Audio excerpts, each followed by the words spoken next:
Last podcast on the left is all about the facts. So when Southern New Hampshire University came on as a sponsor, it was time to do some research. Turns out they offer more than 200 online degree programs, and get this, criminal justice and psychology are some of the most popular. Classes have no set meeting times, and tuition rates are some of the lowest in the U.S. Want to learn even more about SNHU? Visit snhu.edu/last. Let's talk about Angie. Angie! Oh, Angie! Angie's been connecting homeowners with skilled pros for over 30 years. And they've made it easier than ever to tackle home projects. Their nationwide network has experts in everything from plumbing and landscaping to roofing, remodels, and more. You can read verified reviews and request and compare notes to find your best price. So join the millions of homeowners who use Angie to get the job done well. Download the Angie app today or visit ANGI.com.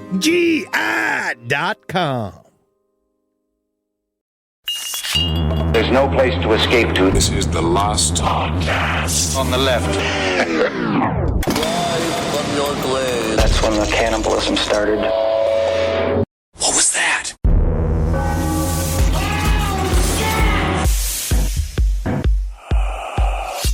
Listen, guys, listen. Let's say they make a new USS Indianapolis film. Oh. You know who I want in that movie? Who? Number one, Zoe Deutch. Who's Zoe Douche? She's some kind of skinny. I have no idea who Zoe Deutch is. Zoe Deutch Are you the one should be that's- one of those nurses.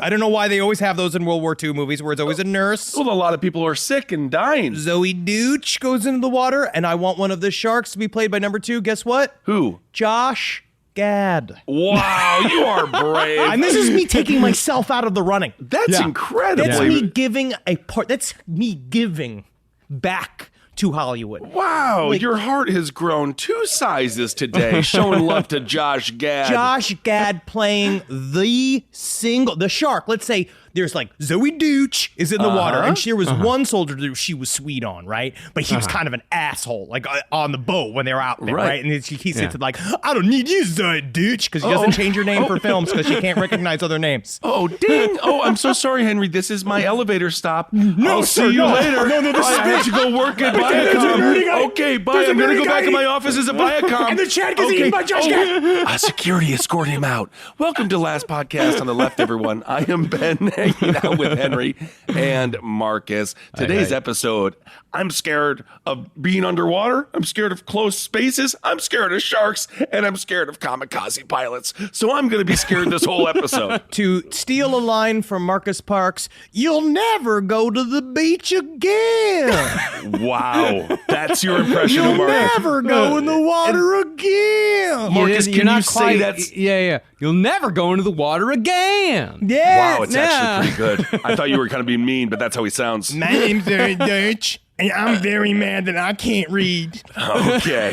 All right, everyone. Today's topic, so cool to be covering this. Nicolas Cage was a star in a film about the very topic we're going to discuss today. I watched it last night. It is so awesome. Yes. USS Indianapolis. That is what we're discussing today, the USS Indianapolis. So the sinking of the USS Indianapolis was the worst sea disaster to ever occur in the history of the United States Navy. Ever since they stopped singing that song, Which one? The Village People. In the Navy. In the Navy. Over the course of 4 harrowing days following a Japanese torpedo attack on July 30th, 1945, and the waning days of World War II, 890 men went into the shark-infested waters of the Pacific Ocean, but only 316 came out alive. Okay, can we get it out right now before You we get- continue? You get 3. I Three I think references. three's a lot. You think Three's three's a lot? Okay, so you get 2. I'm just going to do this one because I think, Okay. but honestly, I was going to give it to you, Marcus. I think you Okay. should say it properly at the very top so that we all know what we're talking about here. You know what? I've already got a moment set out for me personally where I'm going to do it. I'm not going to tell you when it is, but I've got a moment. I have no idea what you guys are talking about. I guess I'll just do. I'll take this one, sir. You don't give me a moment. I take my moment. I'm glad. Okay. I'm glad. Wow. All right. Do you want to do it? Yeah, of course. Okay, do it. 890 men went in the shirk and visited waters. Only 316. It came all to the brink. That's what you wanted to do? Yeah. All right, there we go. Let's move on. And while the USS Indianapolis is often put forth as a shining, impeccable example of courage in the face of impossible odds, the real story, like many events involving America in World War II, is far darker than what the whitewashed histories would lead us to believe. Imagine if the Donner Party took all of the events of the Donner Party, took place over 3.5 days on rafts made out of lifesavers. That sounds like an absolute nightmare. Also, when you say lifesavers, I do think of the treat. The sweet candy. All right, cool. But that's not to say that there were no men who behaved courageously over those 4 days in the water. Some did, and the efforts of those men saved the lives of others. But the men who lost their minds in the waters of the Pacific over those 4 days and gave in to their baser instincts, they helped to create a scenario that's actually far more horrific than what Captain Quint's speech in Jaws implies. Now, I'm fine if you lose your mind. Sure. But 4 days? You're going to lose your mind over a long weekend? Oh, buddy. It takes 2 weeks before I'll allow you to kind of lose your mind. If you look at me like I'm a ham hock after 24 hours, I would have been like, 48 hours ago, you must have been thinking the same thing. These guys knew that no one was coming for them. They were on a covert mission. Nobody knew where the hell they were. They assumed that once they went into the water, no one was going to get them out. So after 3 days, you're sitting there wondering, how long can I float?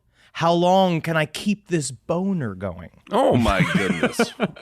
But before we get into the story, our main source today is Indianapolis, the true story of the worst sea disaster in U.S. naval history by Lynn Vincent and Sarah Vladek. Cool. While it is quite long, like most World War II books are, it's still well written and gives complete context to the disaster itself. There's also the U.S. Indianapolis documentary that is pretty great. That is like a PBS one. That's a big one. And then I watched a bunch of... It's narrated by Kyle Chandler. Everybody's favorite. Isn't that nice? The only white man in America everyone can still agree on. Day of the Kamikaze, he's also fucking dope.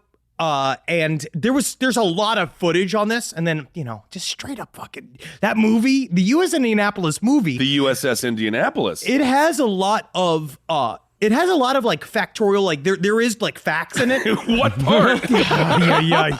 But it's hard, man, because they always set it up. They always do the thing at the very beginning where you have to like, Johnny's trying to see his best girl, but Billy, he's been talking to his girl on the side, like all this kind of bullshit, and then they're all fucking eaten by sharks. It's called setting up the story. So without further ado, let's get into the sinking of the USS Indianapolis and the 4 harrowing days that followed. Built in 1930, the USS Indianapolis was the flagship of the Fifth Fleet in the Pacific Theater of World War II, focused solely on the war with Japan as opposed to the European Axis powers. The Indy was the length of 2 football fields. It had 3 250-ton turrets with 3 8-inch guns on each one, and it was a veteran of 10 naval battles, including the Battle of Tarawa, the Battle of Tinian, the Battle of the Philippine Sea, the landing at Iwo Jima, and the beginnings of the invasion of Okinawa. Should have got a smaller boat. I guess so. That's a massive boat. But kind of fun if you think about throwing the football around, having a good time, slapping butts with the boys. But if you play Civ 6, you know how important naval warfare, it is still second to air warfare because of the coverage you can get. But naval warfare is incredibly important because they can shoot their weapons 17 miles away from shore. So you park them out, and then they just bomb from the outside. And then people like my dad roll torpedoes around the basement of it and laugh and fun and just drink beers all day. Yeah, just get absolutely hammered. Absolutely. The Navy is so powerful, you don't see it, out of sight, out of mind, but it's all around, and they got a bunch of missiles aimed at our enemies and friends. We do it to both, don't we? We do it to both. Now, the Indy escaped serious damage in its first 9 major battles, but during the advance offensive in the lead-up to the Okinawan invasion, the USS Indianapolis received a dire wound from a Japanese kamikaze pilot. Oh, no. Now, America was at this point in the last year of our war with Japan, meaning that many of the best Japanese fighter pilots were long dead and replaced with teenagers with limited skills. And some of those teenagers were the kamikaze pilots of lore. They went their rounds to all of the pilot schools, and they got the top cadets, they said. Did they get the top cadets or the worst cadets? Well, eventually the top cadets are taken, and eventually it's just cadets, and then it's middle cadets, and then it's lower cadets. But mostly at the very beginning of the push for kamikaze pilots, it was because they had run out of all of these experienced guys. They were all dead. They were just going for whoever was the hotshot, and whoever they could basically persuade to believe that they were doing this for the love of the empire. I missed this scene of Top Gun. I mean, because Top Gun, all they did was just try not to kiss each other. I know, they were horned up. Now, the myth of the kamikaze pilot is that they effectively used their planes as missiles. And while that's partly true, it doesn't tell the whole story. Because just flying a small fighter plane into a battleship, it doesn't really damage it in any meaningful way. My research this time really showed me that was an interesting part of it, is that you can fly a normal plane into a battleship and you can fix it. You can fix the battleship and you can actually continue fighting that day. So they had to develop new technology to make just flying planes into shit that much more dangerous. A little Flex Seal will fix a lot of stuff. We learned this when the New York Yankees pitcher, I believe, flew his plane into a building. Only 2 people died. Little damage. It's pretty great. Yeah, if he was trying to do it, he probably would have caused more damage. Yes, maybe. I don't think the building I don't think intent really matters when 2 colossal things combine with each other. I don't know. What's it like when you and I do side stores? Well, like if you think of like a 9/11, if like the terrorists were like, what if we don't really do it that hard? But like if you drive a plane into a building, like I don't think emotion matters. Yeah. It's just gonna happen. Science. Okay, well, that's science. You're saying they let God take the wheel? Oh. Well, many of the kamikaze pilots were flying straight into heavy gunfire so they could survive just long enough to drop a payload on their targets. Okay. And that's exactly what happened to the USS Indianapolis. Well, there was 2 types, right? Because you did eventually have what they called I believe that it was like called the flowering chrysanthemum. They called an oka, which is they would have a bomber plane with a smaller plane that was lined with explosives that a little guy would sit inside. Like you have one pilot inside of it, and his job was the bomber plane would get close and then drop this super heavy bomb built plane to crash directly into shit. Some of the planes were designed to get close and just squirt missiles at them, right? And just try to get as close as possible. But a lot of times they were starting to build things that were specifically made to crash into shit. They also would fly in at the angle of the sun. So like you'd be trying to look for them and you can't see anything because you're looking directly into the sun. All of a sudden they drop out of the line of the sunlight. You could see them, and sometimes you only had like 30 seconds before they collided with you. And they go, I'm thinking of you, Bessie. I'm thinking of you, Bessie, indeed. Absolutely horrifying. Being tall is very difficult, and I think a lot of people... Is that what this is about? They mock the tall man. But in this case, very nice not to be able to fit in a submarine or one of these airplanes. The tall people did survive the kamikaze attack. They also screamed, Hisatsu, as they landed, which meant sink without fail. Yeah. Search and kill! Oh, cool. Search and kill. Well, while the USS Indianapolis was shelling the island of Okinawa, a Japanese pilot managed to maneuver through a maelstrom of artillery and gunfire to drop a bomb right on the deck of the ship before he himself crashed into the sea and died. Oh my God, he took a military dump right on that ship. That's what they do. The 500-pound bomb crashed through deck after deck before it finally exploded deep inside the ship, sending a geyser of seawater and fuel oil spouting 100 feet into the air. Whoa. The ship, however, held strong and didn't sink, although 9 men were killed. Now, contrary to popular belief, there were many men in the Japanese military who were against kamikaze tactics, both because of the obvious moral implications. Yeah. And because of the loss of resources and money that came from sacrificing plane after plane after plane. It took like one crazy guy to pitch it. There was one of the field of generals, he pitched doing this, like this movement, this idea was called the special attack unit, that because at this point, what's hard about the propaganda machine that they were also within was how deep did the officers themselves also believe the propaganda machine. So one side was a bunch of people saying, we'll win it no matter the cost. We'll do it because we're the empire of the sun. We'll rise again and again and again. But then there are other people who were looking at the data and saying, like, we're losing hard. Yeah. It does not seem like an effective way to fight a war. Well, the people that were for kamikaze pilots, they believed that if just 30% of those pilots succeeded, then it would all be worth it. I think it's also safe to say the people that were for kamikaze pilots were never kamikaze pilots. No, absolutely not. And so 3,800 Japanese pilots plunged to their doom during the last days of World War II, killing 7,000 American servicemen. And the kamikaze pilots themselves were not that thrilled either. Some of them it were. must have been horrifying. There were some true believers, but a lot of them were forced. And a lot of times when they were forced to sign up, they would have this sheet where they would have to sign up to volunteer. And one column was eager and one column was very eager. There was no. They also used to This is like a beat them. PlayStation review where it's like, did you like it? Did you love it? Did you love it? Love it? Just tell us. And they also would beat them into submission. They would break them down and beat them. And this was obviously very scary. And then certain things they would do, they would purposely overload planes. According to one witness that they had overloaded a plane to basically show, like, look how happy everybody is to be inside and go kill themselves. They love it. Meanwhile, they're all like, yay, as they left. In some ways, this is adjacent to a death cult, isn't it? Yeah. There was a man, one of the leaders of the kamikaze unit, the Vice Admiral Motomi Ugaki, who actually, when they finally realized that the ending had finally come, he committed suicide by kamikaze because he felt it was only honorable. So he loaded up, he saluted everybody for one last go, and then took off. But there was no registered boat sinking, because there's also a lot of discrepancies about how effective the kamikazes were. Sure. Yeah. But what's truly amazing is that kamikaze tactics weren't just used in the air.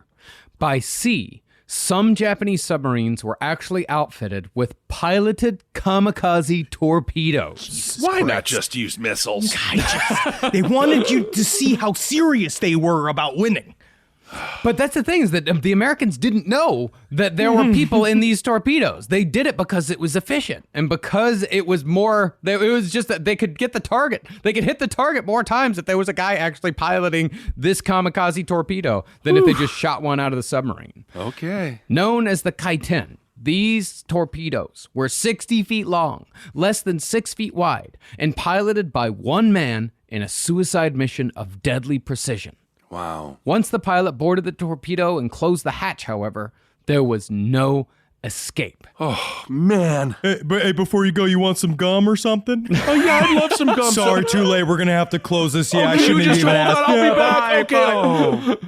Where a kamikaze pilot could turn back if mechanical trouble prevented him from succeeding in his mission, no such option was available to the pilot of a Kai-10. Oh, my gosh. It was impossible to redock with the submarine that launched him. So if the mission could not be completed for whatever reason, the pilot had the choice of either detonating his warhead in the open sea or sinking to the ocean floor where he would suffocate to death. All right, so basically you're telling... Exploding in Davy Jones's locker. Oh, this sucks? I guess this just sucks either way, huh?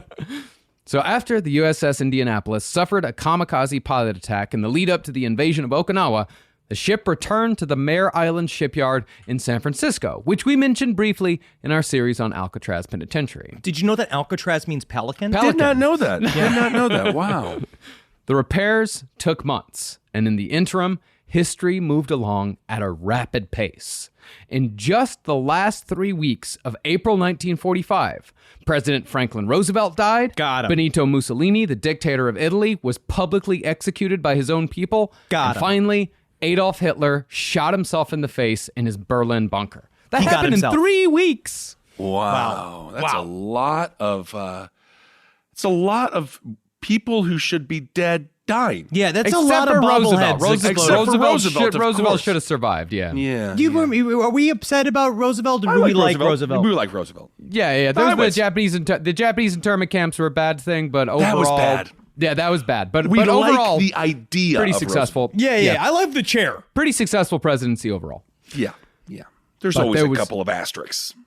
Apparently. But there was still one more world-changing event in 1945 that the USS Indianapolis would take a direct role. This was the event that perhaps defined the second half of the 20th century. The USS Indianapolis was involved in the dropping of the atomic bomb on Japanese soil. See, the atomic bomb hadn't even been tested when the USS Indianapolis docked in San Francisco because Roosevelt had never given the final go-ahead to the team developing the bomb. Of course, the team developing the bomb was the Manhattan Project. We are going to do a full atomic series. Oh A my God, I'd love that. A gigantic multi-part full atomic series that goes from fucking Oppenheimer to Nagasaki and beyond. Yeah, we're going to do it. I know it's a comedy, but Dr. Strangelove, just rewatched it last week. Just so freaking good. My favorite comedy. Oh, It's no kidding. absolutely, yeah, one of my favorite. It's right behind Apocalypse Now when it comes to my favorite movies. I thought you were going to call Apocalypse Now a comedy, and then His we were going other to end the favorite show, and then we're going to have to say, actually, you need to go to the hospital. Well, that's like a film critics version of a comedy. You know what I mean? Like that's the thing where it's like when they get into it, when film critics laugh at things, it's like Phantom Thread, where they go to watch it and they're like, I laughed very hard at certain moments. I love of Dr. Dr. Strangelove. Strangelove. Oh, I Dr. love that. Strangelove's truly funny. Truly funny. But when President Truman, who of course succeeded President Roosevelt, when he learned that America was in possession of potentially the most powerful weapon in existence, what are we doing here? What are we doing here? What we got here? Come on. What do you tell me we got in there? There's some kind of boom boom? Is there a boom boom room? So you're Truman as Ross Perot? Come on. Okay. Let me finish. Not too far off.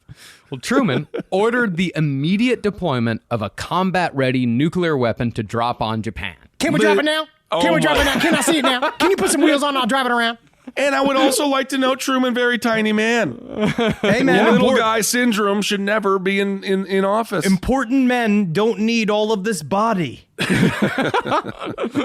But while the dropping of the atomic bomb on Hiroshima and Nagasaki had horrific effects beyond just the initial blast, it's not like America wasn't already killing Japanese civilians en masse. In April of 1945, our bombing tactics on Japanese soil switched to low-altitude firebombing that focused on factories that supplied materials to manufacture military aircraft. That meant we were bombing civilian targets. In just one firebombing in downtown Tokyo, approximately 105,000 people were killed in 2 hours and 45 minutes, destroying a fifth of the city. It was the deadliest air raid in history, surpassing Hiroshima and more than doubling the death toll in Nagasaki. And you never hear about it because it was just regular bombs. Just Yeah. regular old run-of-the-mill carpet bombing. By one survivor's account, a baby was seen to catch fire on a mother's back, and the people who worked in the targeted factories were reduced to heaps of charred bones. And specifically, this area had been chosen because it was deemed the easiest to burn. But that's why we made the atomic bomb, so we could stop ourselves from doing these horrible things, Marcus. I mean, also, whoever decided to build all the houses out of matches needs to be fired. Horrible construction company. But after this massive war crime was deemed a success on all fronts, we increased the practice to 60 more cities, killing what is conservatively placed at 300,333 Japanese civilians. Although some estimates place the number far higher. And that's why we went, stop it. Ow, my hand. Stop it, everyone. Little slap on the wrist, indeed. Harry Truman's like, make a bigger one. We gotta get was one. so- How about we just keep dropping little tiny little bombs, all filled with little sparks, going boom, boom, boom, boom, boom, boom, boom, right? We do one big one. Just go, right? Come on. There's nothing scarier than a little guy trying to be tough. It's Yeah. very awful and horrifying. And I would assume that the estimate is low because I'm sure we killed more than that.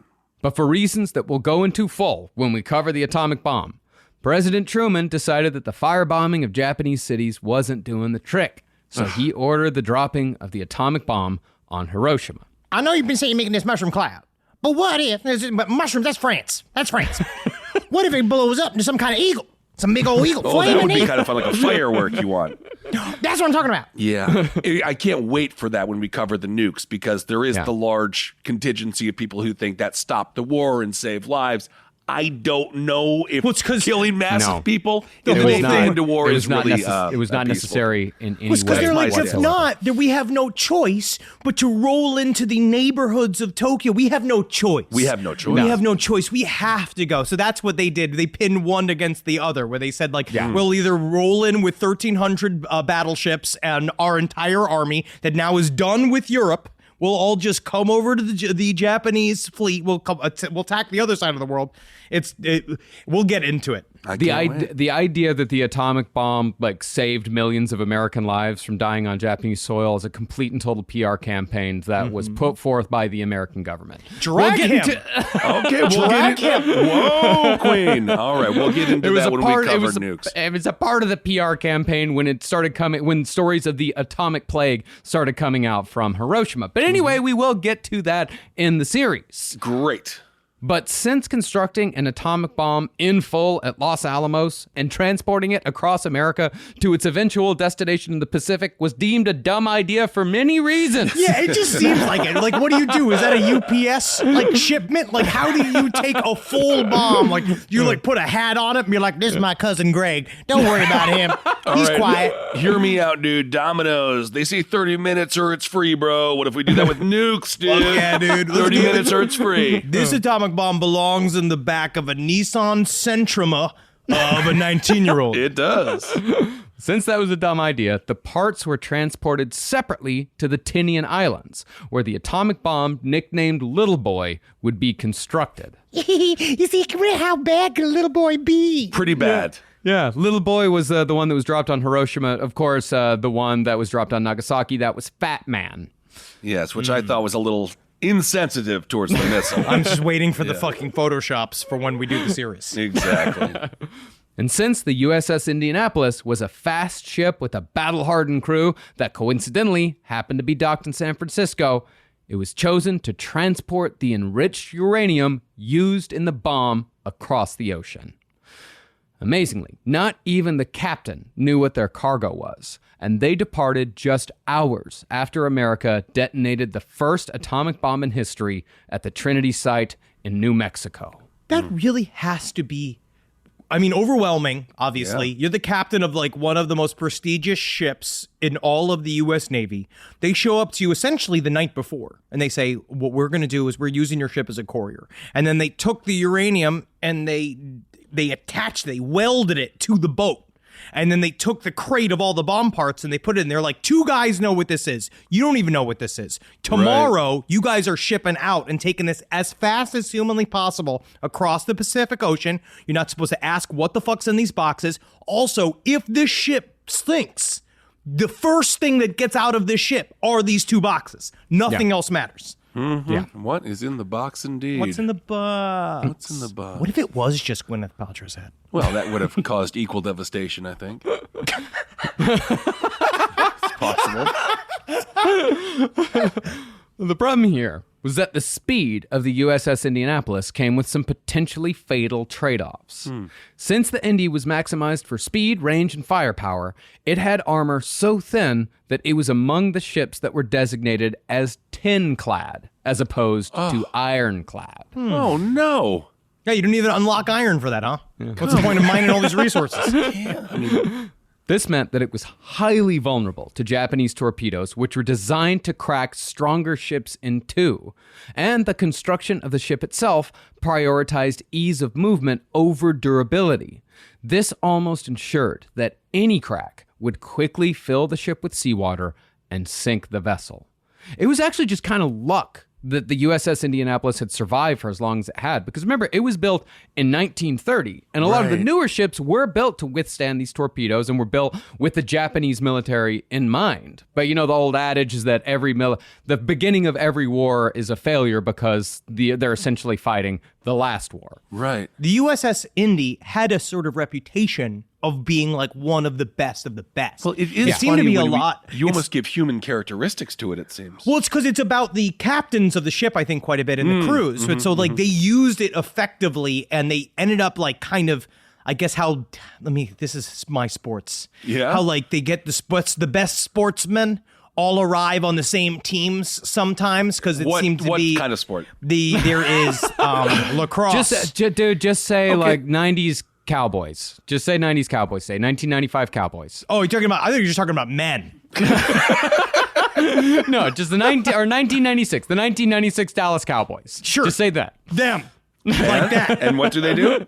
Oh, they spend money and they get big jewels. You got to fight for that inch. Absolutely. I forget how I got here. That's actually good. Fight for every inch. That's, And of course, shortly after the USS Indianapolis dropped off the uranium for the world's first offensive atomic bomb, that's exactly what happened. Live from your grave.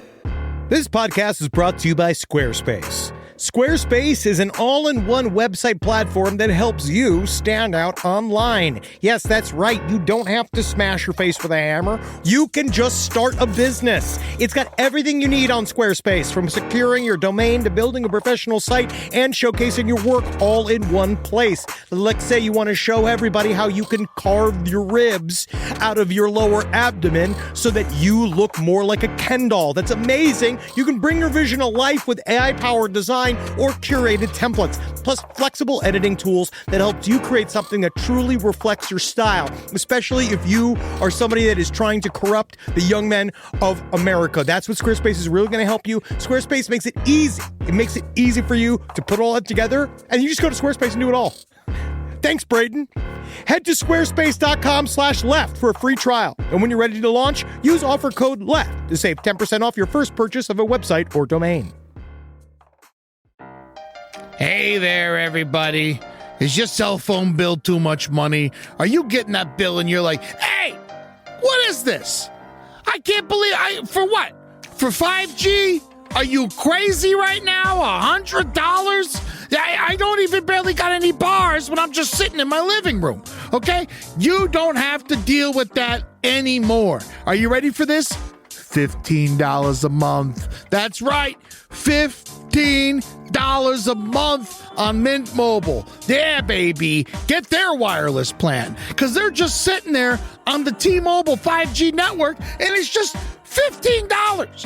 Your whole life, you're just paying all this money every month. You're like, why? Where's it going? It's going to these phone companies that are robbing you.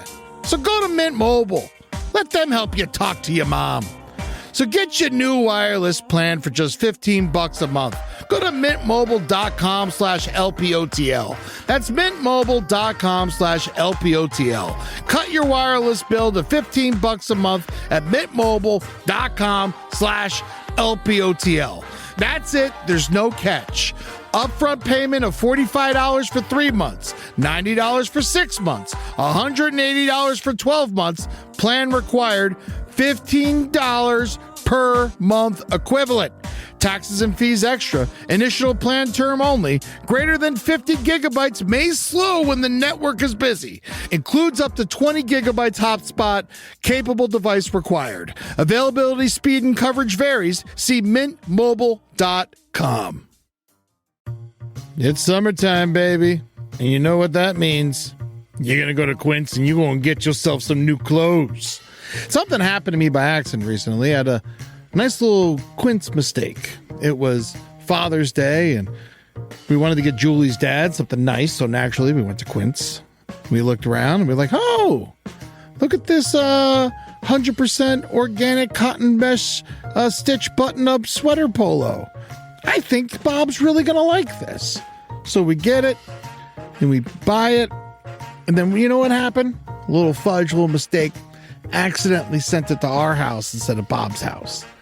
Julie's like, oh, I'll just get a refund from Quince and we'll mail Bob another one. I was like, oh, okay, that sounds nice.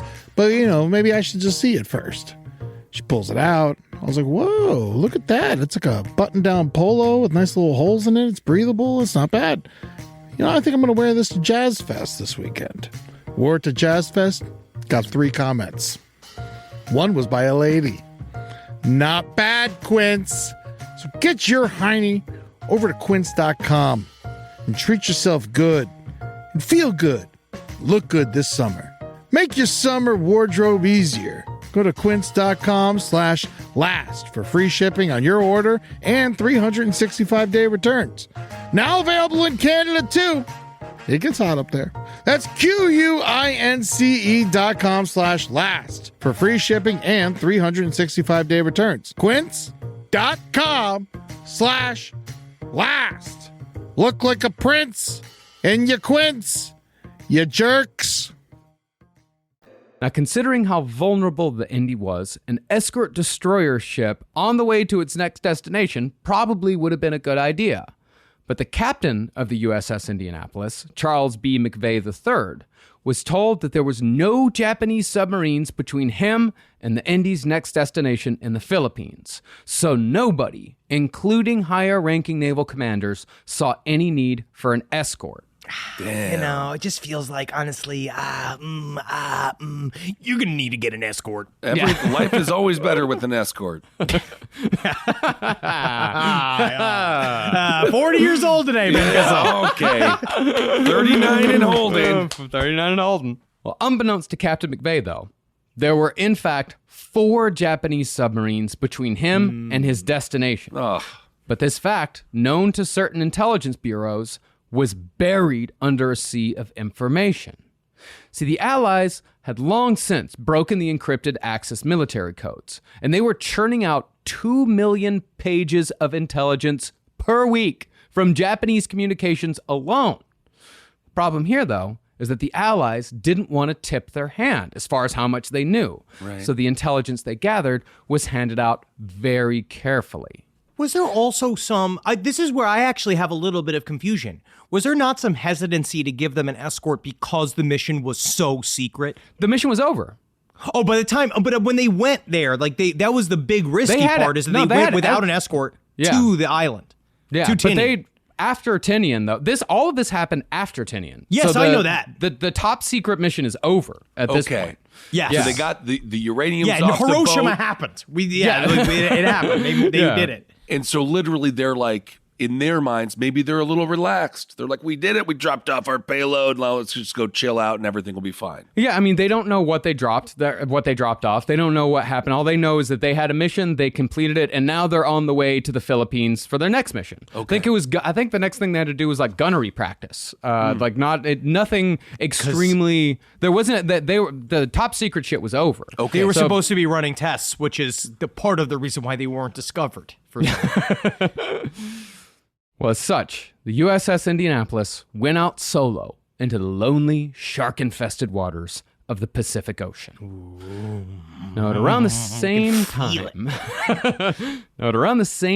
that the Indy was delivering the uranium to the Tinian Islands, a Japanese submarine commander named Mochitsura Hashimoto was given orders to move into the sea west of Guam to find an enemy to attack.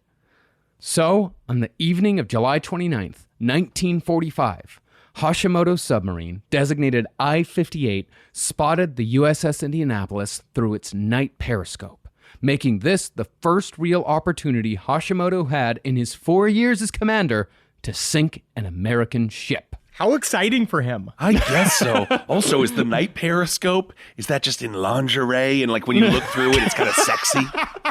Oh my God, that's totally going to be the name of the bar that we open. The Night Periscope. Oh my God. Right by Gapers. Right next to Gapers. Oh my goodness. Now, when it comes to what Captain McVay could have done to prevent the sinking of his ship, the word that comes up again and again is zigzag. Got a zigzag. See, in waters where submarines are known to lurk, ships like the Indy are supposed to take a zigzag course to avoid submarine torpedoes. Okay. But since Captain McVay was explicitly told that there were no submarines in the area, he was not zigzagging, nor should he have been by naval standards. Nevertheless, it would later be on this point that the entire USS Indianapolis disaster would be blamed on Captain McVay. So you're telling me if I went back in time, all I would have to do is tell the captain to zigzag to avoid this whole thing? But it wouldn't have mattered at all. Because what's truly tragic is that even if Captain McVay was zigzagging, it still wouldn't have mattered. Okay. upon spotting the Indy alone out in the sea, Commander Hashimoto decided to fire a fan of 6 torpedoes to ensure that at least one of them hit. That completely negated the zigzag method. Right. Oh man, I made a zigzag, a zag-zig. And honestly, when it comes down to it, no U.S. Navy commander's trained to zag-zig. No, it's impossible to do. I never actually heard of someone doing it. Because the first thing you have to do is suck a dick. I think you would have to zigzag backwards if you zag-zigged. I mean, honestly, sure. And I don't know why you would have to suck a dick at any time. Because technically it's illegal to be gay in the military at the time, so you'd have to do the opposite of what's illegal at the time, but actually was probably very prevalent. There was a lot of men inside of each other. Yeah. And It's not like the idea that people weren't getting it on. Yeah, everybody. I would. If I was stressed out. Oh yeah, sure. fucking, we're here. We're delivering this uranium. Maybe I'm the only guy who knows. Suck my dick. I would find a twink on there, and I would cuddle. We would cuddle consensually together. So scary. Actually. It's The way prison you- rules. the way you It's said- prison rules. You said the term "find a twink on the boat." Like the idea of you walking around looking for how you decided that. I'd love to know. there's I'm not allowed on the vote. I'm too big I for the see vote. the boys over there. That's a good boy. Okay, over there. I am an officer. Can I be thanked for my service, please? And even if the fan technique didn't work, I-58 also had plenty of kamikaze torpedoes. That fucker was going down no matter what. But as it happened, the Kaiten weren't necessary. At 12:15 a.m., Hashimoto's torpedo detonated on the Indy's starboard bow, killing dozens of men instantly and opening the front of the ship to seawater. And also, like how we talked about how in certain episodes of the Black Death series that it's nothing but screaming. Yeah. Know that this is nothing but screaming from here on out. Everyone is screaming from this point forward. Yeah, Because they got to go dog them down. Yeah, I'm just trying to think, would you rather scream in space or scream underwater? No one's hearing you either way, but This is one of my... Being in a space shuttle is my number 1 nightmare. Stuck in open water is my number 2 nightmare. I think I'm going to have to reverse that. I think I would rather float up in the air than be under the water. Water's so scary because there's no air sharks. Not that we know of. Not that we know of. Those are drones. Yes, that is true. Those are drones. Now, concerning the power of these torpedoes, the Type 95 used by the Japanese was designed to mortally wound battleships. The first blast would buckle the ship's skin, while the second warhead was meant to punch a hole in the ship itself, breaking it in half. Now, soon after the initial torpedo, a second torpedo followed. This one ignited the aviation fuel stores, which severely burned anyone below deck in the forward part of the ship, in addition to creating a gigantic oil slick on the ocean surface. So if this was Mr. Bean and he was sliding around the oil on fire, technically it would be funny, but it's our boys. I think technically it would not be funny. And Mr. Bean would make it funny. He'd sell it, he'd make it funny. It's Rowan Atkinson. Rowan Atkinson is truly unbelievable because if you see him in real life, he's quite handsome. But Mr. Bean isn't so handsome, but you're like, how did he do that? That's acting. My image was just the young, zitty kid who should just be in high school probably. Just like getting drafted, going to do this thing for the country, and then all of a sudden burning alive in the middle of the ocean. You know, A lot of teenagers on the ship. Oh, God. I heard a little gum wrapper tell me war is hell. That's a weird Laffy Taffy you take. Well, seawater then came rushing in, drowning anyone caught in its path. And also, people became trapped in these, because as Henry said, dogging. They had to try to close some of these chambers, so they tried to close some of the decks to prevent the ship from sinking. So, you know, you had the old scene of a guy banging on the door, let me out, let me out, let me out, until the fucking water just rises above. Oh, my God. No, it's not. He's... Yeah. That's freaking brutal. Yeah. But once the torpedoes had done their job, the chaos set in. As men dashed to their battle stations, unaware that the fight was already lost, they ran past fellow servicemen with melted flesh dripping from their faces and bones jutting through their skin. Am I gonna make it back home? Oh, my God. Have we won the war? Yes, Billy, we won. The war is over. You're at home now. Die. Just die. Just die now. Oh, they said in those initial moments, like the immediate screaming was horrifying, but at least in those initial moments, that screaming died within a couple of minutes because all of those guys died as well, and everyone else is just trying to save the ship. Sounds like the bad guy from RoboCop who just melts and gets hit by the car and explodes. Yeah. Now, Captain McVeigh believed in the immediate moment after the torpedo attacks that he could control the damage and save the ship, because after all, the USS Indianapolis had survived some pretty heavy blasts already. But since all communications went down immediately after the initial blast, Captain McVeigh had no idea how bad the damage in the engine room actually was. To put it into perspective, when the second torpedo hit, a colossal steam leak flash boiled any men who were unlucky enough to be in that section. God, have you seen the remake of Flashdance, Flash Boiled? That was such a great one. The way they dance and the temperature slowly rises And they all then turn inevitably they into melt. dumplings. Except for one nipple. That was such a powerful conclusion. The one nipple that stays on the stage. And since all communications were down, there was also no way to send out a direct message telling any other ships what had happened, where they were, or that they needed immediate rescue. Oh my God, yeah. They could have used an SOS, like the great song that the Police made. Well, they actually did send out like a general SOS. Okay. But no one picked it up. Nobody cared. No, just no one was around to hear it. No one was around to catch it. Sure. And it was just a general SOS of like, we don't know where we are. We don't know what happened. SOS, SOS, SOS. Like, because they didn't have time to give actual coordinates or anything. It's just SOS, SOS, SOS, and the vague hope that someone would catch it. And nobody did. Right. So within 7 minutes of the initial strike, a commander arrived on the bridge from the engine room to tell McVeigh that the situation was hopeless. The order to abandon ship was given, but again, since all communications were down, the order had to be passed man to man. I've given it all she's got, Captain. I've given it all she's got. You know, if you ever play the game of telephone, the miscommunication that occurs, I'm sure one guy, just by the time it got to him, he's just like, what was that? Go to bed? It's Taco Tuesday. It's Taco Tuesday? That's what you wanted to tell me? But Blam and Bip, no. Man, blam, blam, bip. What? The survivors began cutting down life preservers as the ship listed and sank further into the ocean, and they soon started hopping over the side into the open sea. But while the engine room was damaged beyond hope, the propellers of the USS Indianapolis were still pushing the ship forward. Oh, no.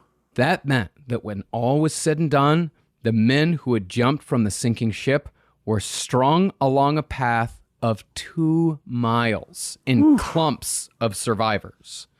Some were lucky enough to escape with rafts, and some were able to grab life jackets, but many were simply left to swim. Others, however, chose to end it quickly.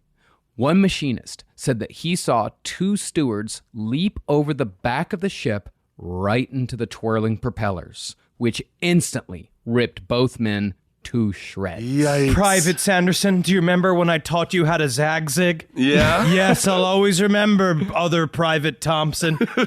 Let's go, baby. Oh. Let's go hand in hand, baby. I don't know if it was that romantic. No. These were only 2 of the approximately 300 men who died before the USS Indianapolis even went underwater. As the tail of the Indy finally sank into the sea, the suction pulled even more men down to a watery grave, and the surviving 890 were left to float in the waters 12 minutes after the first torpedo struck the ship. What a difference 15 minutes can make. I'll tell you what, if I was in there, Wow. I'd be like, hey, I didn't have this on my 1945 bingo card. You are unbelievably talented.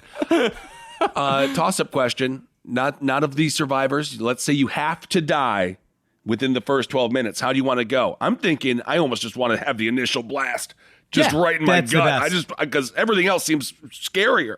You want to be right on the other side of the hull from the initial torpedo blast, because So then it you're just takes you out. you're just gone. The explosion, the pressure of the explosion just, shreds your body, and then you're done. You're just Even out. the flash boiled is at least fast. At least it's a flash boil versus a slow poach. Yeah, like, that's that's true. fine. But honestly, I'd like to live so Well, I can go on the speaking tours. Of course. In the immediate aftermath of the sinking, the 890 survivors found themselves to be in a sea covered in the fuel oil that had gushed from the Indy as it sank, all in a midnight darkness that only increased their fear.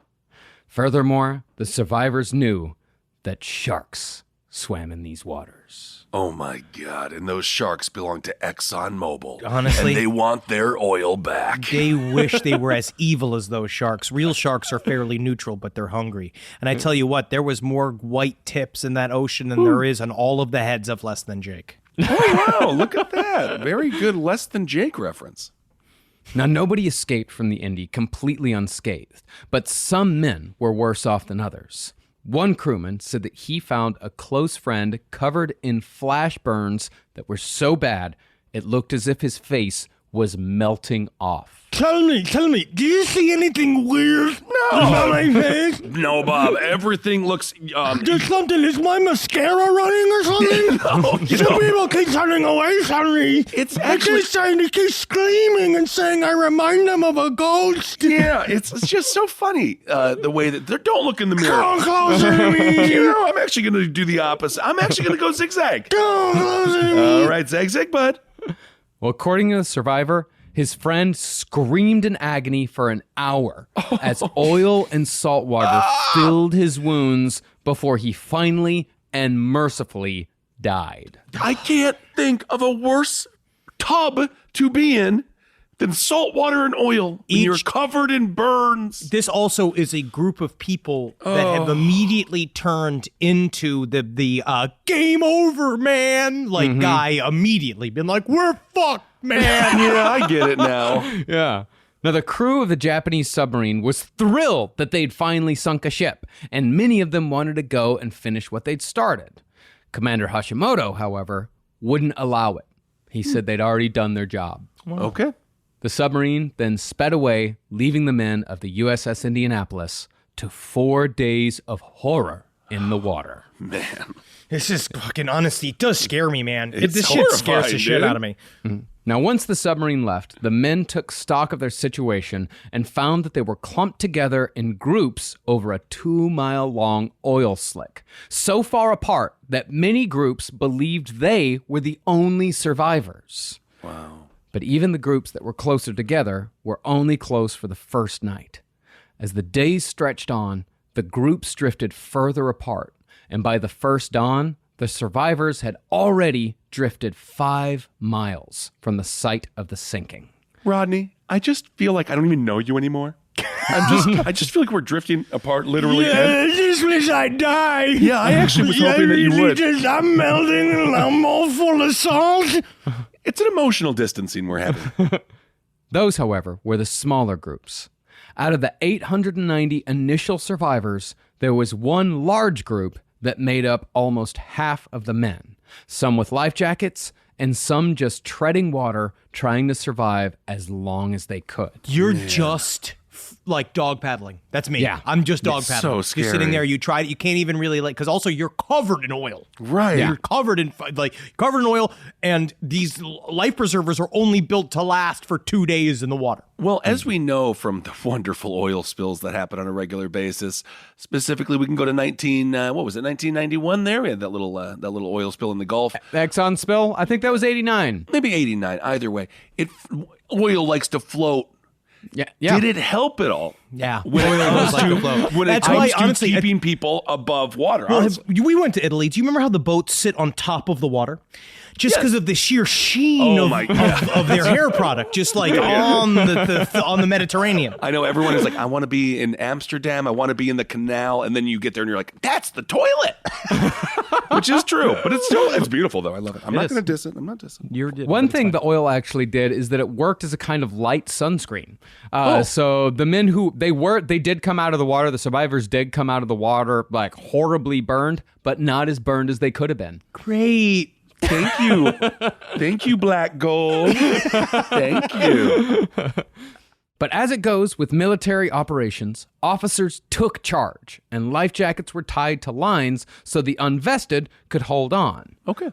What few life rafts existed were mostly reserved for the most severely injured, although some life rafts sank when too many men tried climbing on. Oh my God, big fat Tom was like, "There's any room on there for me?" Actually, And it's I like, shouldn't oh really my go God, on dude, there. can you not, please? Listen, when I was on the deck, I twisted my ankle. Oh my dude. I'm really going to need to get on Can this you get raft. up? No. Okay. The officers then told the men to resist the urge to vomit up the ungodly amounts of seawater and oil that they'd already swallowed, because they had no idea when they would be rescued, and the preservation of fluids was priority number one. Wow. One interesting observation made by one of the survivors, though, is that for the most part, the men who lived to tell the tale were the younger ones. That wasn't because they were stronger, but rather because they didn't know enough to know just how fucked they were. They Because still had optimism. They still because had what it hope. seemed like is that the scariest part was especially the night. Yeah. Is that when the first night came, it's like I was listening to some of these survivors like talk, and it is harrowing. And just like, one guy's like, in the night, you don't know what happened. I was next to Uncle Ed. I called him Uncle Ed. He was only 2 years older than me, but I called him Uncle Ed. He was my friend. And in the night, he was gone. And then there was Canada Joe. He was from Detroit. Oh. And I said, hey, Canada Joe, hey, where are you? Where are you? And he was gone. It's very scary. Damn. So by morning, the survivors had drifted 10 miles from the sinking site in 3 main groups and even more smaller ones.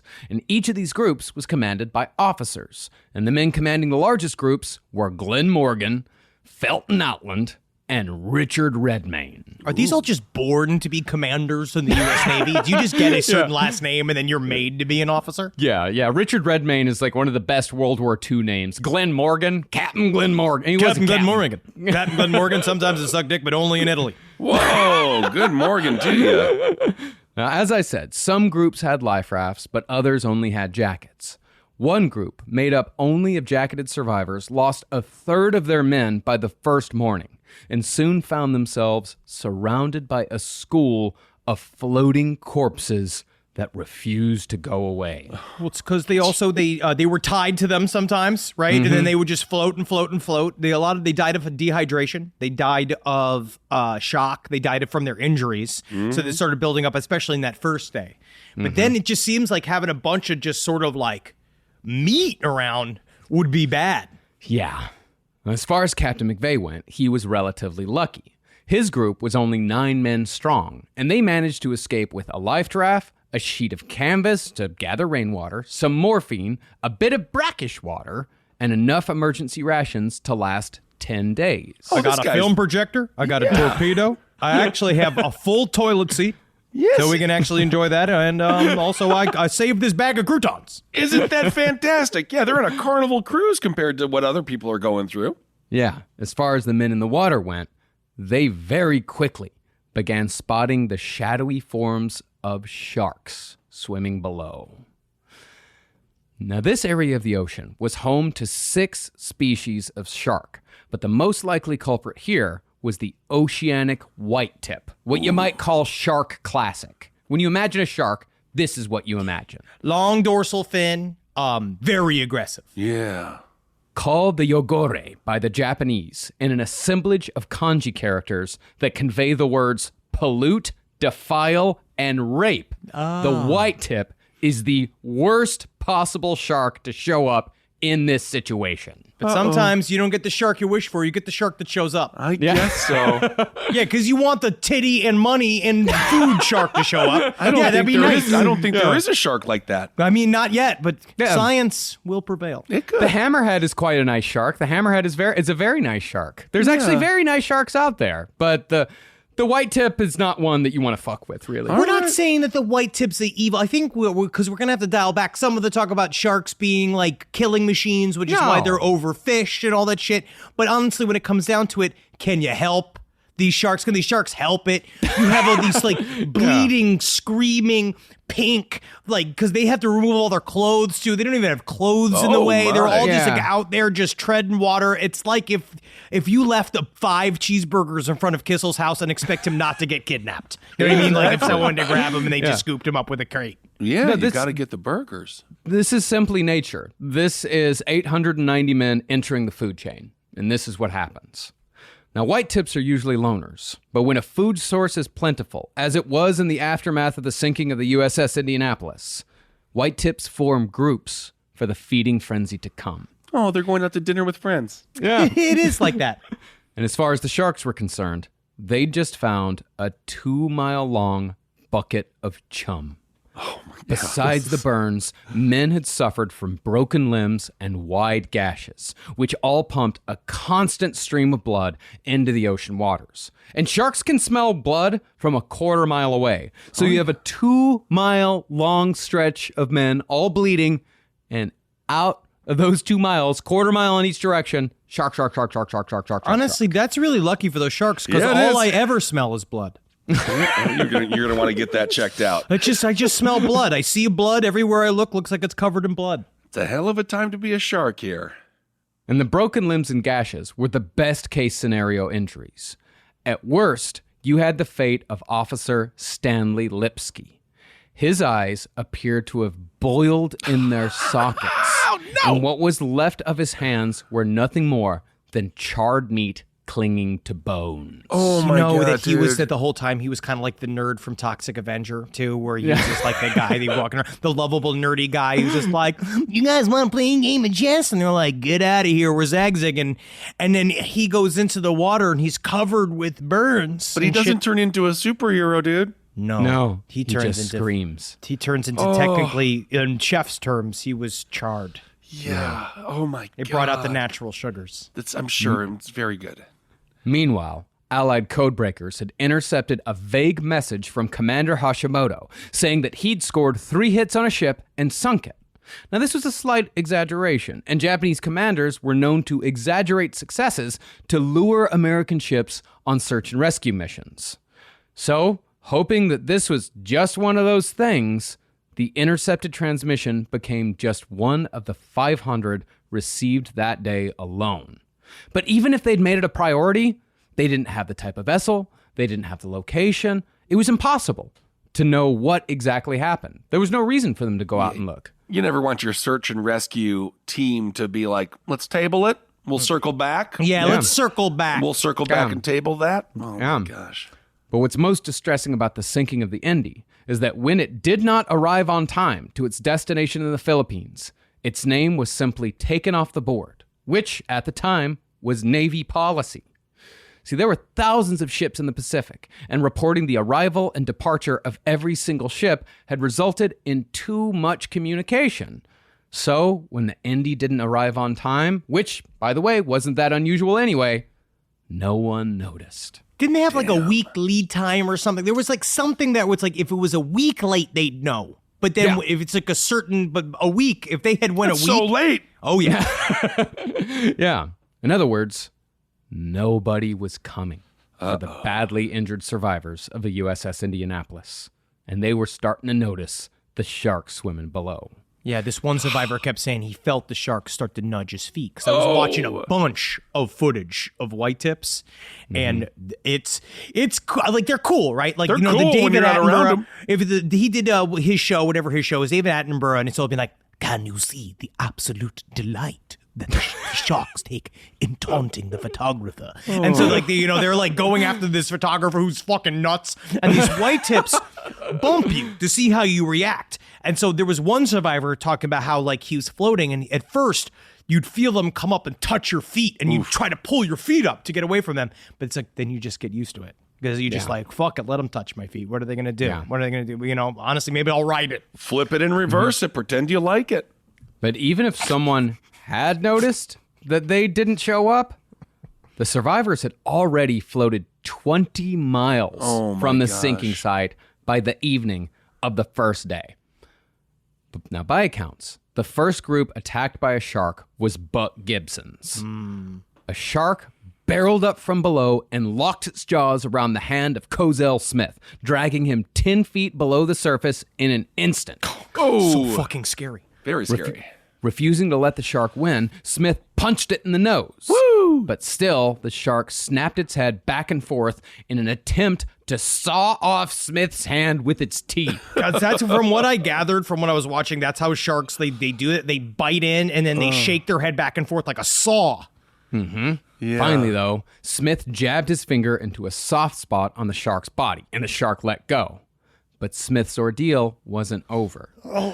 When he emerged from the water with a bloody, shredded hand, the men in the Gibson group told him to stay away because they knew enough about sharks to know that blood would only attract more sharks. But I'm getting dizzy, man. I need to stay with you, man. I can't fucking let me hold on to the lifesaver, man.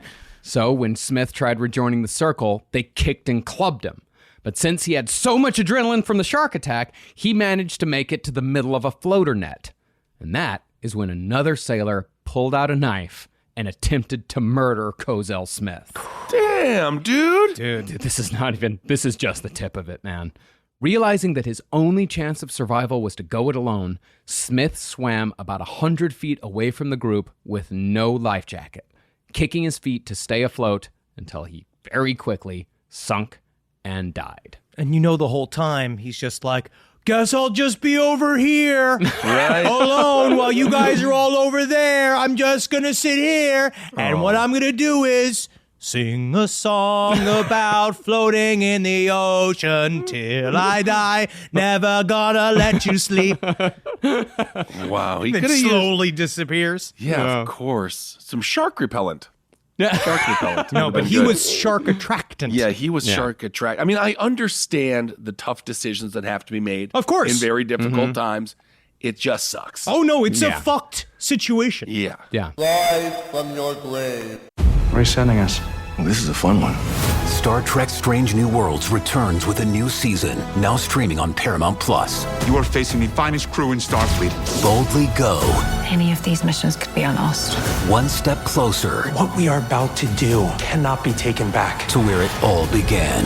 We've seen a lot of strange new worlds, but we'll never see something like this. Star Trek Strange New Worlds. New season now streaming exclusively on Paramount+. Summer schedules can get busy fast with camps, vacations, sports, family time. And, every single time Carmi eats a block of dark chocolate, we got to take her to the emergency room. You know how much time that takes. All right, IXL makes it easy to keep learning part of the routine in just a few minutes a day. IXL is an award-winning online learning platform that helps kids truly understand what they're learning, whether they're building math confidence, strengthening reading and writing skills, or reviewing science concepts. From pre-K through 12th grade, IXL offers personalized, interactive learning that adapts to each child's level and pace, which is great because Carmi has been really slow in biology, and Wendy has really been struggling with American history, mostly just because she doesn't agree with the way it's being taught. So it's really important. You make an impact on your child's learning. Wendy, as soon as she gets her chicken, she is ready for all of her lessons. And Carmi just really has to eat 5 or 6 bites of liver, beef liver, chicken liver, and then she can really get down to, I'm hoping this is the year she reads To Kill a Mockingbird. So really, IXL, thank you.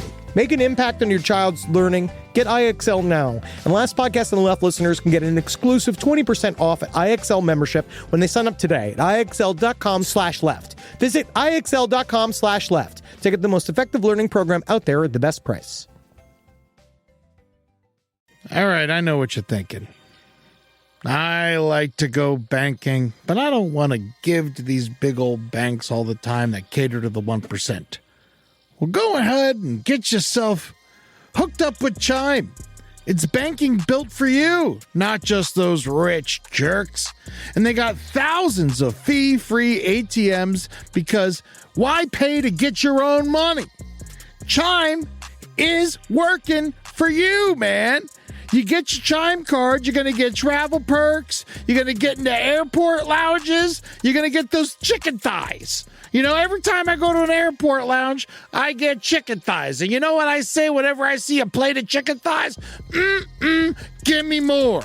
Chime's going to get you those chicken thighs in these lounges, all right? Sure, they could serve other types of meat, but why would you when chicken thighs are so delicious? Chime is not just smarter banking, it's the most rewarding way to bank. Join the millions who are already banking fee-free today. Head to chime.com/left. That's chime.com/left. It only takes a few minutes to sign up. Chime is a fintech, not a bank. Banking services for Chime Card provided by Chime's bank partners. Optional products and services may have fees or charges. Stated cashback for Chime Prime only. No minimum balance required. For more information on travel perks, go to chime.com/disclosures. Well, in the group led by Richard Redmayne, a survivor named Harpo Celaya said that the sharks had effectively set up a patrol. While Harpo closed his eyes, waiting for death, he said that he heard a scream unlike any he'd heard before, which turned out to be the sound of a man being eaten alive by sharks. So you do make a sound if you're being eaten alive, huh? Yeah. It's not... it's not good. Oh, man. But I will say, to be fair to the sharks, they say a lot of it is you can't really estimate how many people were eaten alive. No. But a lot of them were eaten dead. And the thing is that sharks are not exactly asking questions and filling out customer surveys to see who's alive and who's dead. So they don't really know who's alive and who's dead. I actually think they would probably prefer the dead ones because it's easier for them to pull it down, then they can do the group munch, and then it's gone. Where it's like a thing's still kicking and screaming, it's still difficult to eat. I don't know. I think the fresher, the better. I don't know if sharks care. I don't think they care. Okay. I think they would probably. I know scientists say that the sharks probably ate more dead men than living men, but the fact remains that sharks ate a fuck of a lot of living men. And man. Sure. A lot of 500 people were dead. 500 people died. When men came out of the water, they were covered in shark bites. Sure. So it was not... Because they give little nips. Yeah. They give little nips to see, they get little chunks to see what kind of meat you are. It's nice the water is already salt water because, little sharks with little fins, they can't be Salt Bay. They can't sprinkle the bodies with any kind of spice. Or... How far away from Salt Bay are you at all times? Like, in your mind? I think about how Salt often Bay do you think of Salt but Bay? I also don't like him. Because I heard the meat's not very good. No, it's not. His restaurant was panned by critics. So I actually don't really care for him. But I do think about the Salt Bay sometimes. You do. I know you do. Yeah. Now, amidst the chaos, there were moments of true courage. Some men kept their heads and swam around their groups, encouraging, assisting, and comforting others when they could, while others loaned their life jackets to the more exhausted men until they could catch their breath. Okay. But there was another side to that. While some groups, like Captain McVeigh's, got away with plenty of food to survive, others had little more than half a cracker and a single malted milk ball per day. Inevitably, some men began stealing and hoarding, which led to fights and eventually murders. Yeah, there was one survivor who talked about floating away because it was very dangerous to float away from the groups because that made you very vulnerable to sharks. So he found a crate, and inside of it, he found a bunch of rotted potatoes. Oh! But he knew he had to keep it secret. So he'd be like, come here. And they would go and they'd all eat all of these rotted potatoes and try to keep it down inside of them to keep living. Okay. Meanwhile, Buck Gibson's horror was only beginning. When the sun came up on the second day, he saw the bare bones of a young sailor's leg. A shark had eaten it in the night. And when he jostled the boy, Gibson found that the boy was long dead. Although Gibson did keep that body next to him for the entire time they were in the water because he wanted to return the body to the family. It was one of those like old World War II promises. There's a lot of those guys. He didn't want to have like a weekend at Bernie's with him. I wonder how many times. I mean, I guess you talked to the corpses probably. Oh, I imagine at night the loneliness would set in. You'd talk to anybody who was available, but that was fairly common. People were trying to keep the dead bodies as much as they could, but the problem is the dead bodies brought the sharks. Right, right.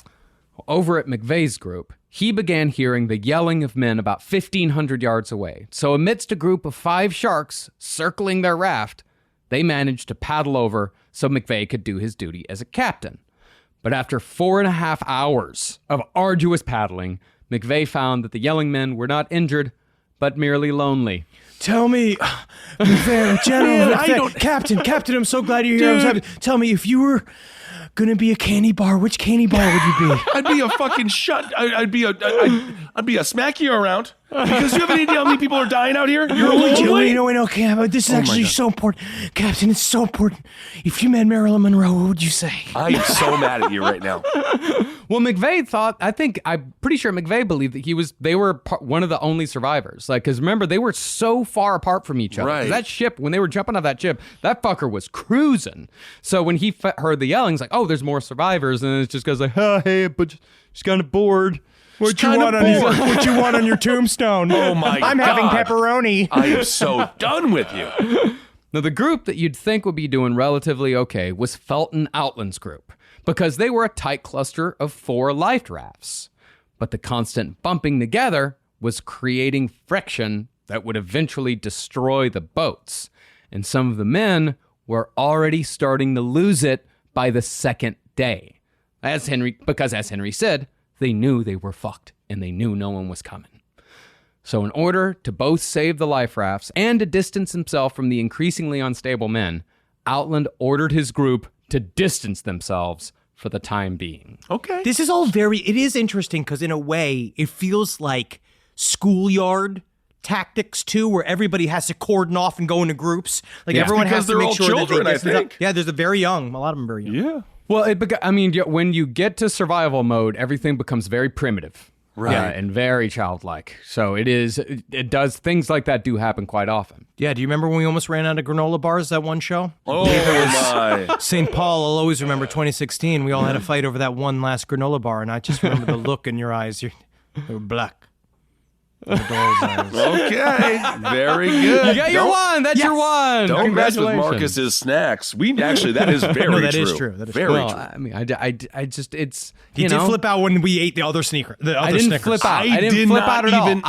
I merely asked, did you eat all of the Snickers? Did you eat all of them? How did you guys eat all of the Snickers? We had like 4 of them. I'm actually happy that he honestly said that the way that he said it to us. I was not complicit in the Snickers thieving, but that was the accusatory. That was the accusatory. But it was over 2 days. And then, No, it was the first day. No, it was the first second day. It was the second day you came in looking for Snickers. This is what happened out there.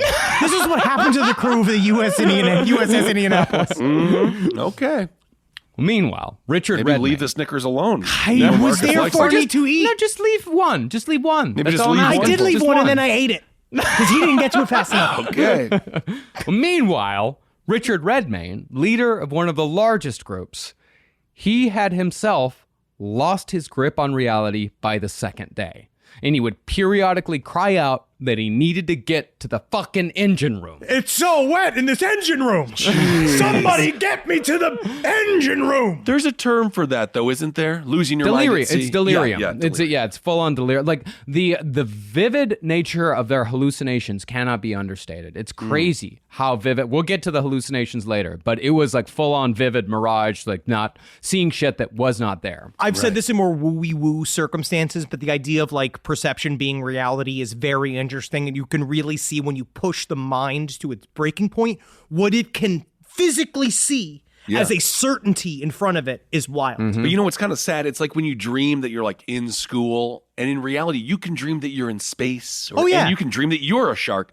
But it would be nice if you didn't just have delirium where it's like, oh, I think I'm at work. That sucks. It does suck. You could think of, imagine the man that you're looking at with big old boobs, and like imagine him being a woman, and then you kiss and kiss and kiss. But some guys did that, and we'll talk about that later. Okay, but it was not. Yeah. It was not good. No, it wasn't good. It was not. It was bad. It was not good. It was very. It very wasn't bad. zag-zigging. Zag-zigging is consensual. It was bad. Okay.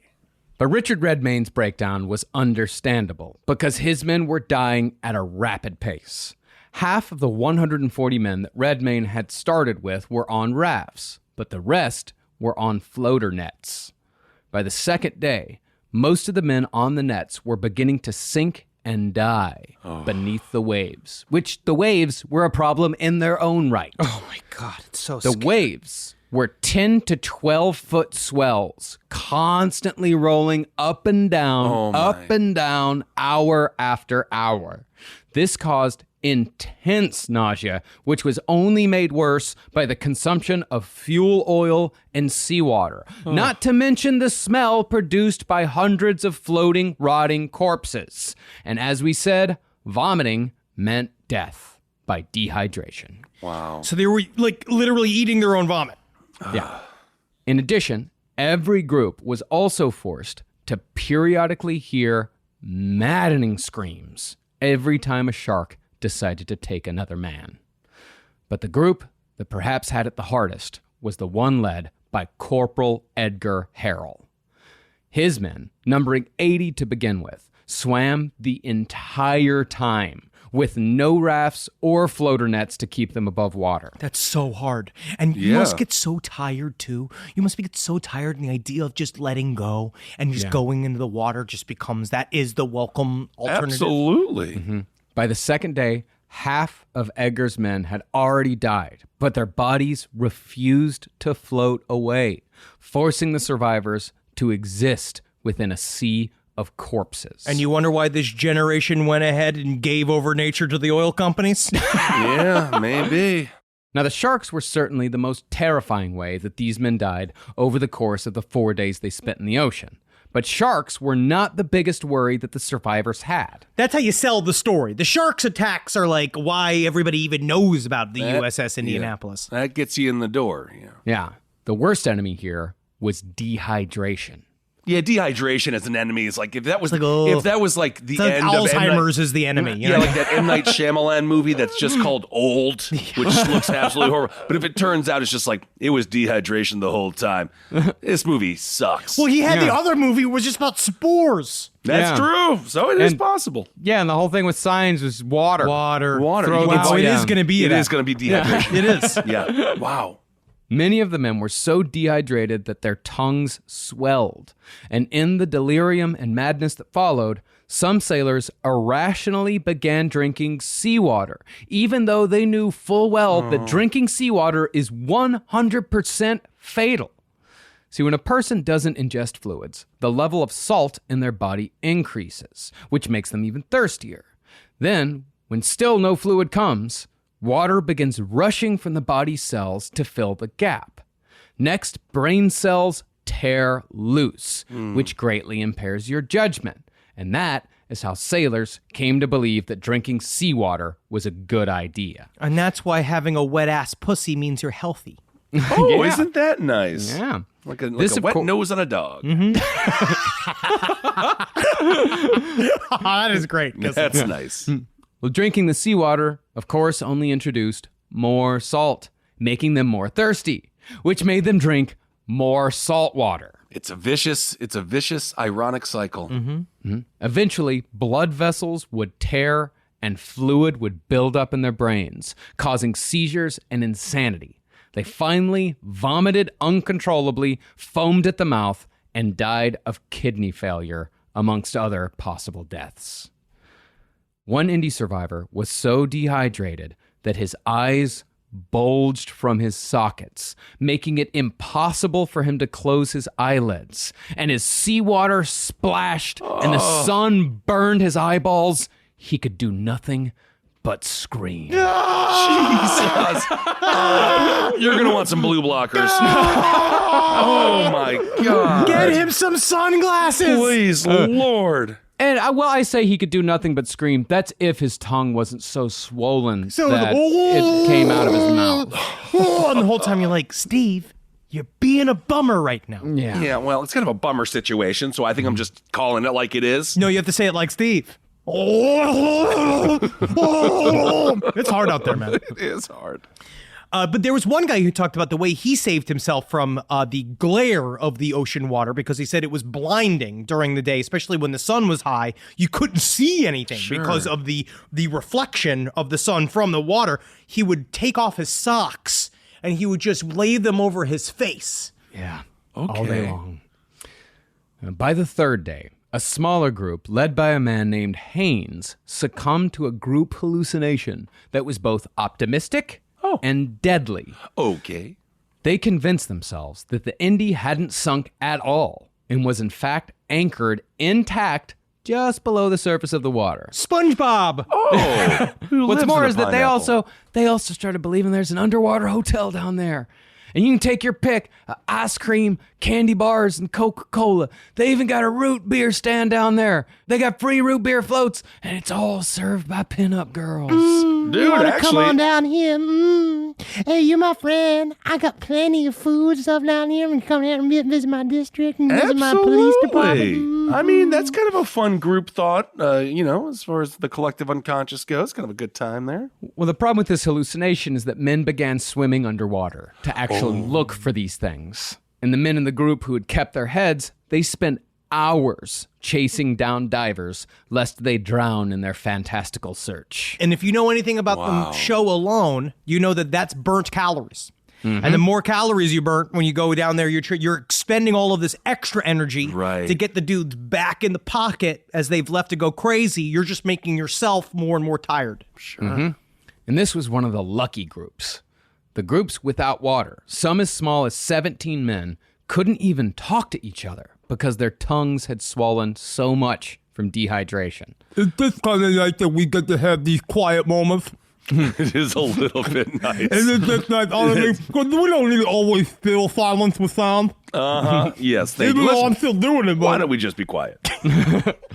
What was more is that the life jackets, made to last at most 2 to 3 days, were beginning to lose their buoyancy. Now, this was bad news to the Redmayne group, where a dozen men were attacked by a frenzy of sharks on the third day, while all the nearby men could do was cover their ears until the screaming stopped. Oh my God.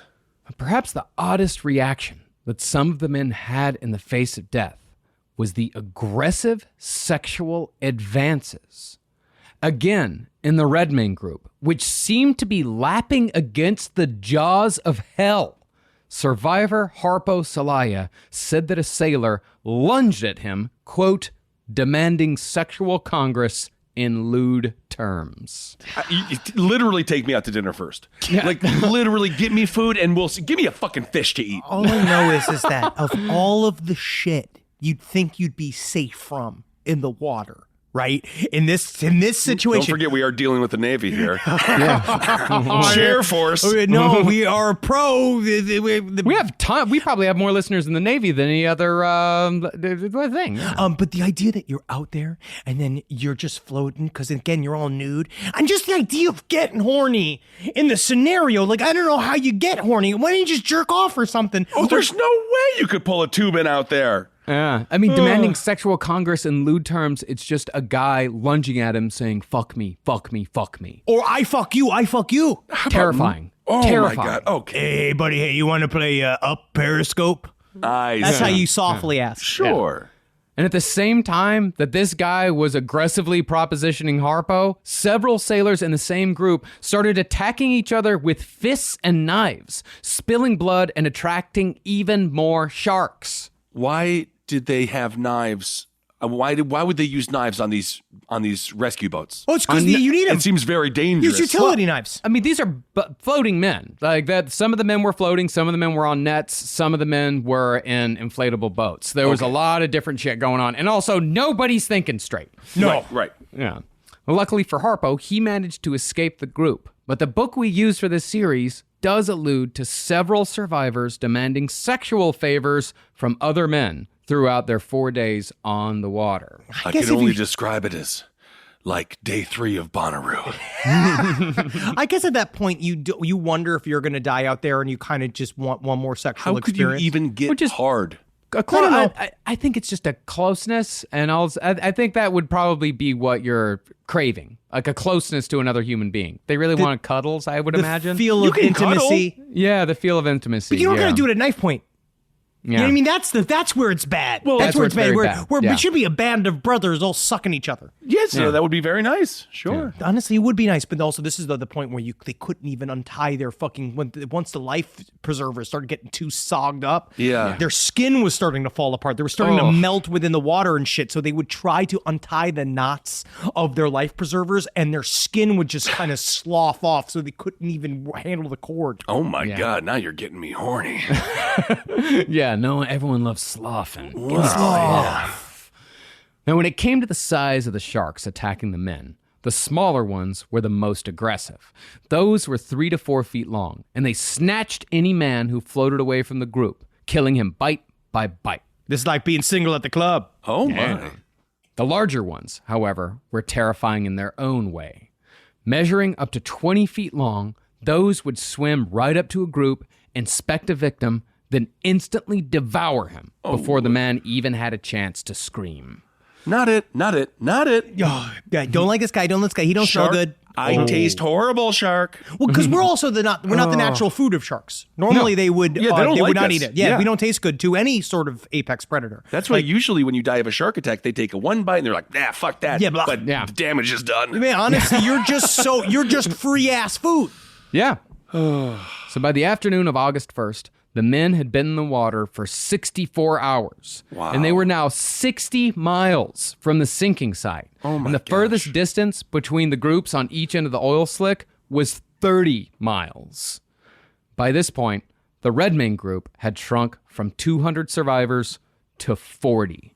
In that group, fatal fights regularly erupted, and rumors were abound of men holding down others to rape them in the life rafts. Oh, God. Like I said, this is the one, like, Redmayne's group opened a gate to hell. Like, there was something horrific there that took a hold of these men that did not take other groups in this manner. Okay. This is also why the survivor Except story Bug Gibson's group. Bug Gibson had some pretty fucking awful shit, too.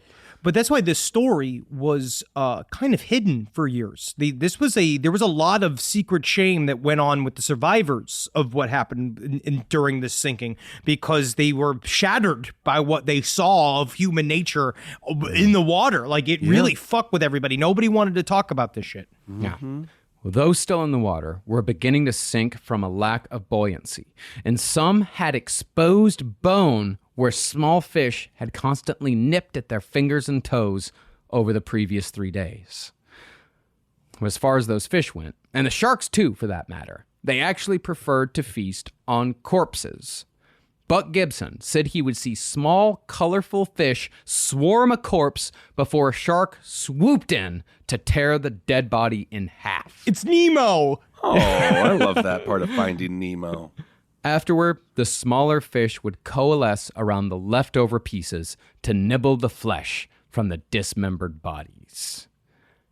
And that, my friends, is when the cannibalism started. He did it again! He did it again! Whoa, he did it! That's cool! Wow! That's a titular line. Yeah. Almost. It's bad. Yeah. Cool. One man in Buck Gibson's group lost his mind to such an extent that he slit the throat of another survivor just to drink his blood. Oh, my. And another cut someone else's wrists for the same purpose. Open sea vampire. Yeah, but there's so much sun, they would be damaged greatly. It's the new ones where they just sparkle. Oh, I don't like that. Vampires have to have some flaws. Otherwise, they're just having sex with all of our wives and they're looking good. They can't go out in the sun. That's the only... They have to have some kind of problem. One of the best reimagining of a vampire story is a new movie I just saw called Your Heart Beats Because I Tell It To. It's very good. Okay. That's a good title.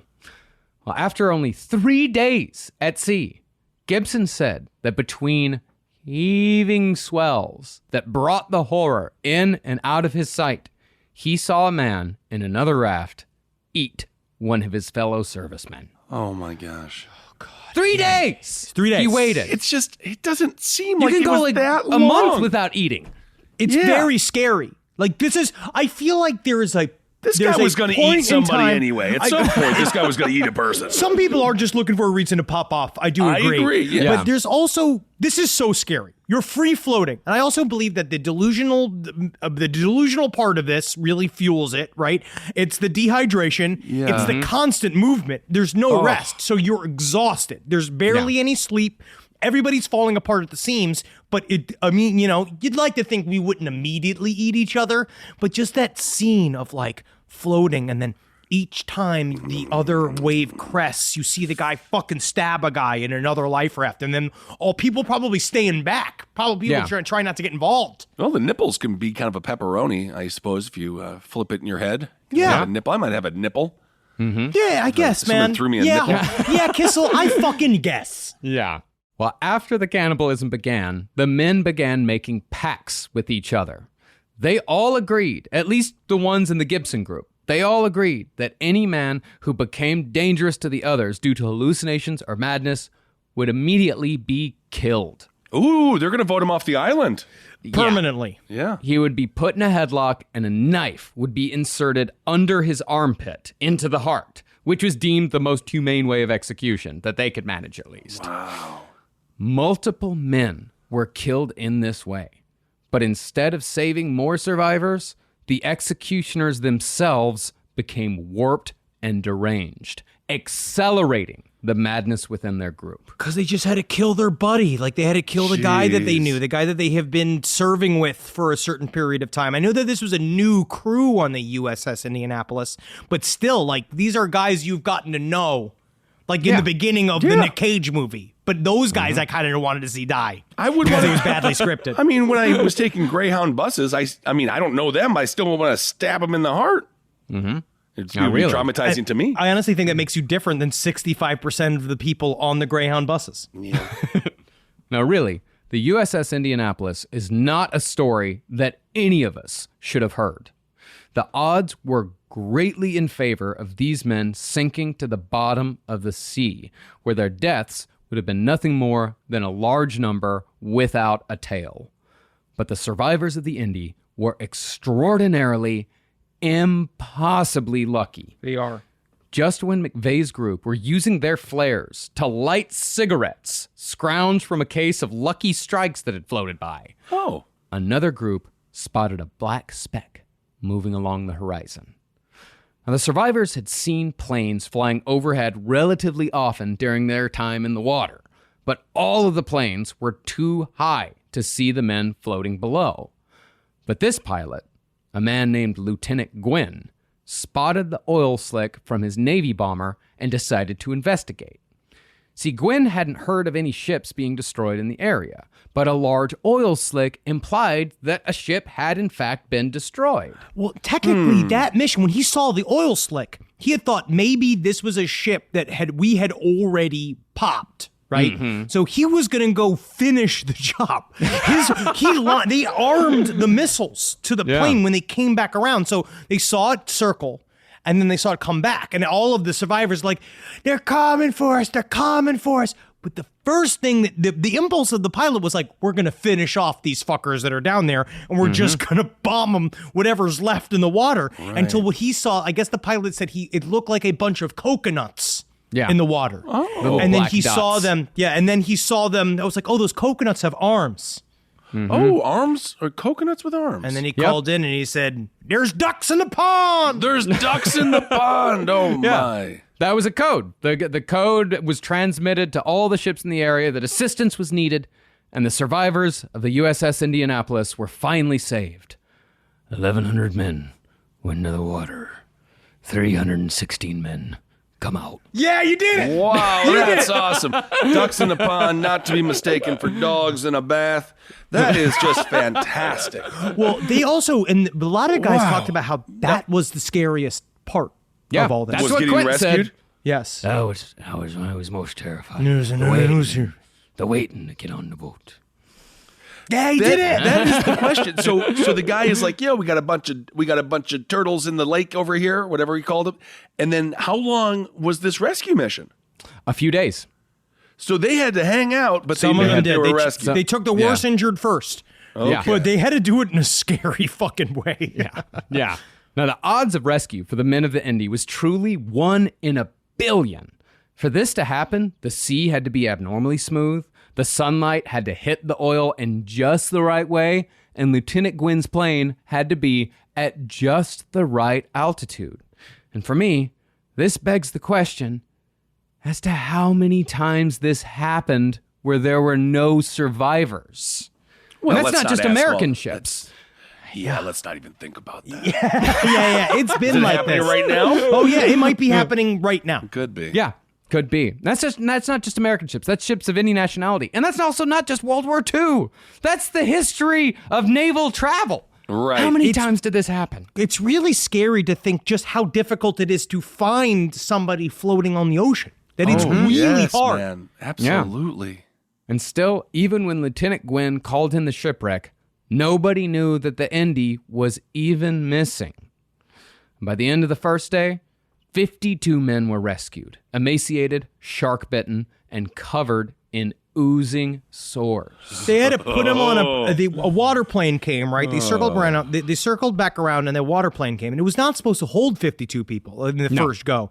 They had to tie them to the wings. Wow. They literally had to tie them to the outside of the plane. So you have just been you've just been in the water for 3 days. This is the rescue? Yes, and now you are flying in the air. I don't think they took off with them on the wings. I Yes, think they did. They tied them up. Dumbo shit right No, there. I think they died. And you know what? So what's funny, Ben, is that the name of the Navy rescue team, Dumbo. No kidding. Cute. Yeah. Isn't that nice? Yeah. Named after that sad elephant. Took her mother. Wow.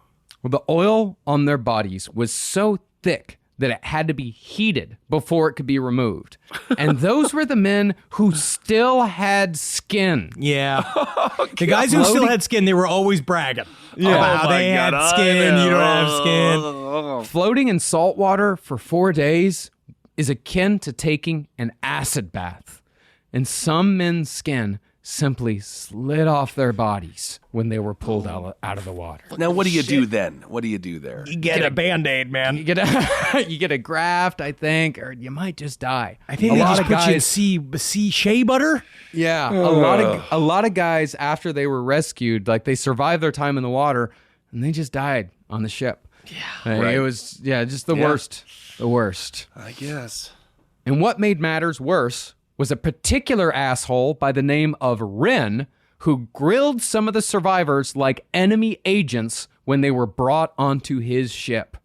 Even after a survivor had his flesh and muscle pulled from his bones when he was brought out of the water, Wren still screamed questions in his face, asking him what his ship was and what city the Dodgers played in. What the fuck do I give a shit? You want me to tell you what in that era, probably Brooklyn Dodgers. Brooklyn, the Brooklyn Dodgers. But for the most part, the search and rescue crews were gracious, and the men were gracious in their rescue. The sailors of the USS Doyle gave up their bunks for the survivors, and the survivors, when they were finally given water for the first time, they drank just the minimum amount, said, "I got mine," and then passed the bottle to the next man. Oh, that's nice. By the final tally, approximately 300 men died in the initial torpedo attack, while 579 died in the water. Yikes. And even the men who were rescued had PTSD so bad that some of them couldn't even take a bath for the remainder of their lives. I'd certainly avoid the beach. Yeah, that's true. So remember that when you run into someone, maybe they stink a little bit, but maybe don't judge them. Maybe they were a survivor of the USS Indianapolis. So they were 97 years old. Maybe. There are 5 men left on Earth who remember the that were on the USS Indianapolis, and they're all in their 80s. But everyone has their own struggles. Everyone has true. their own USS Indianapolis. That is true. Don't they? But there was an interview I saw with one guy, like when someone just like suggested, "Do you ever go near the water?" He looked terrified. He's still to this day. I mean, he was in his 80s, and he looked here. He goes, "Oh, me and water don't get along. I don't go near water. Nope." Just like Jason Voorhees. They were deeply. Traumatized is a small word for what they were like afterwards. Yeah. It's absolutely life-altering, life-changing. They'll never be the same again. Yeah. And also, My Pillow came from it. So I'm isn't that nice? I love that guy who does all the drugs. I mean, the documentary, the PBS documentary is, let's say the PBS documentary is a little candy-coated.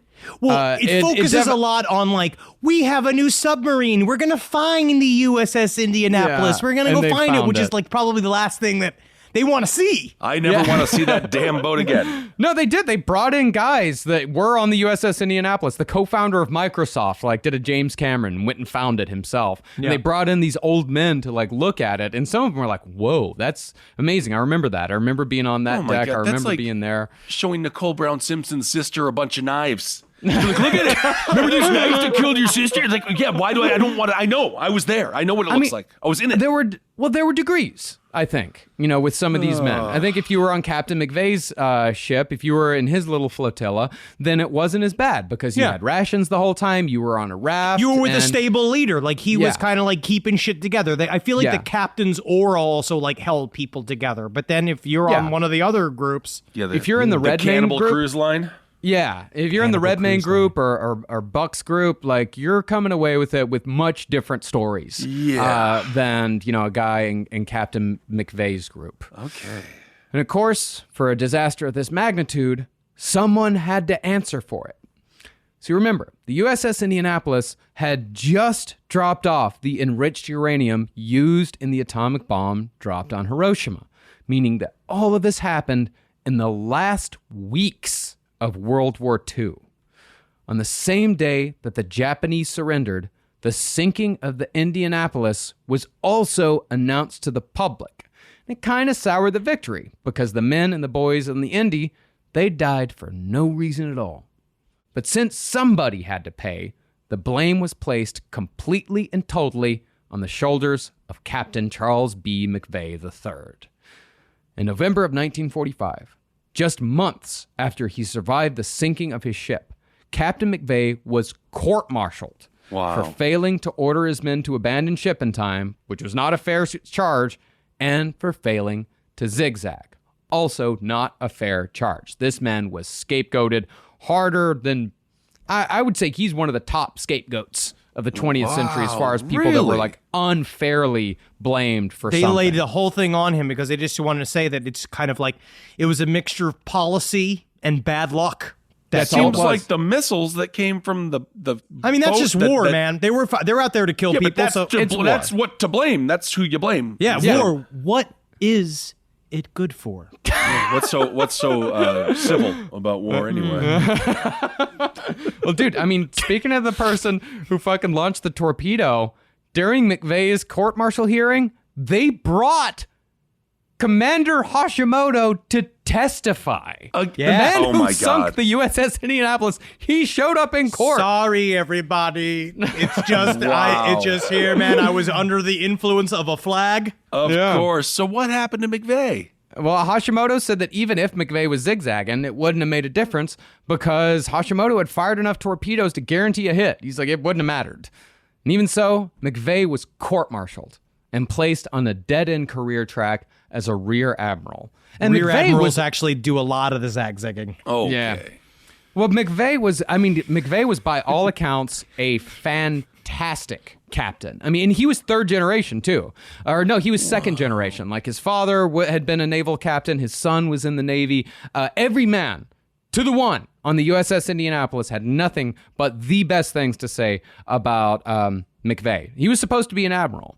Wow. But because the court-martial had been highly publicized and because the media had pressed the Navy's narrative that the disaster was all McVeigh's fault, the families of the men who died transferred their grief and hatred directly to McVeigh himself. What a nightmare for that poor guy. See, McVeigh had erroneously thought that writing 879 letters of condolence to the families of the men he lost, he thought that'd be a comfort to the families. Right. Instead, all McVeigh did was give all of these people his home mailing address. He doxed himself. Oh, man. For decades afterwards, McVeigh received a steady stream of hateful letters from the families of those killed on the USS Indianapolis, all of them blaming him for the tragedy. And the letters only increased around the anniversary of the sinking, and especially at Christmas. Oh, yeah. Because he'd get letter after letter of this, you're the reason why, my husband would be, I want to wish you a Merry Christmas. I'd be having a Merry Christmas, except your decisions led to the death of my husband, and that's why my children don't have a father. This would be the 25th birthday of my son, except he's dead because of you. And this is constant. You can just see him flipping through the mail, be like, hate mail, hate mail, hate mail, hate mail. Oh, a bill? Hate mail, hate mail, hate mail. Oh my God. This was Publishers Clearinghouse. Yeah, you're talking about, that's a memory from when mail was a thing and people cared about mail. Yeah. And amidst a never-ending flood of hate mail from sisters, brothers, wives, and parents, not to mention the insane amount of PTSD he suffered from, McVeigh put a gun to his head and pulled the trigger on November 6th, 1968. Damn. That ain't right. But in 1996, an 8th grade student named Hunter Scott began researching the story of the USS Indianapolis for a school project after he saw Captain Quint's speech in Jaws. That's how movies change lives. I don't care what Spielberg has done. I don't care about his crimes and the secrets he knows. Well, he has no crimes. You don't know. You just don't know. You just don't know. Yeah, I think you have a pretty good idea. I don't think Spielberg, we shouldn't just be saying what that he did committed Spielberg crimes. know? What did they tell him before Close Encounters of the Third Kind? What did he know? No, you're talking about alien stuff that is, again, not criminal. It used to be more serious. It's very serious right now.